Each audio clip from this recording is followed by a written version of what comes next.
Mexico, 1925. La jeune Frida Kahlo, alors âgée de 18 ans, voit sa vie basculer.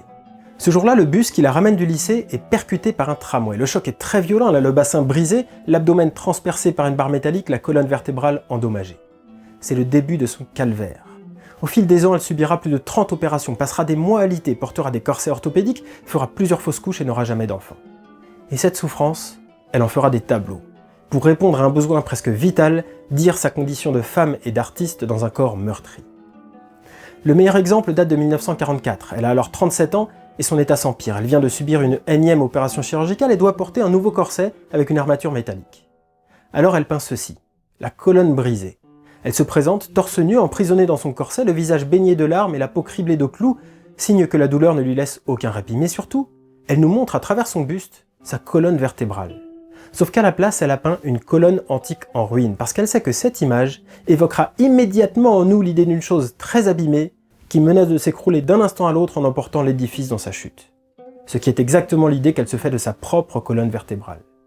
Cette métaphore lui permet donc d'exprimer et de nous faire comprendre sans ambiguïté un sentiment très abstrait et pourtant tellement réel, la peur que son corps s'effondre.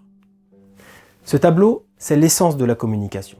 Pourquoi on s'exprime? Pourquoi on parle? Est-ce que c'est pour montrer qu'on sait? Parce que si c'est le cas, on ferait peut-être mieux de se taire. La finalité de la communication, c'est de transmettre à notre interlocuteur un savoir qu'il ne possède pas encore. Une idée, un conseil, le guider, l'avertir, l'éclairer, c'est un cadeau qu'on lui fait. Communiquer est un acte de générosité. Et ça n'a de sens que si l'autre est capable de recevoir ce cadeau, c'est-à-dire d'accueillir l'information. C'est donc à l'émetteur du message de mettre son propos à la portée de son destinataire. Quand on échange avec des pairs, on n'a pas besoin d'y réfléchir, mais quand il y a asymétrie de connaissances, quand on n'est pas au même niveau d'expertise, alors il faut trouver un référentiel commun. Amener la conversation sur un terrain familier à celui qui parle et à celui qui écoute. C'est à ça que sert l'analogie. Tout le monde ne sait pas ce qu'implique une fracture de la colonne vertébrale. En revanche, on sait tous ce qu'est un édifice en ruine. Il s'agit de s'appuyer sur ce que l'autre connaît déjà pour lui faire comprendre ce qu'il ne connaît pas encore. Bien sûr, la métaphore ne permet pas d'embrasser toute la complexité de nos idées, mais souvent, en dehors des débats d'experts, la simplicité vaut mieux que l'exhaustivité. 7 ans plus tard, un peu avant sa mort, Frida Kahlo utilisera une autre métaphore. Elle peindra ce tableau pour l'offrir à son chirurgien, le docteur Faril.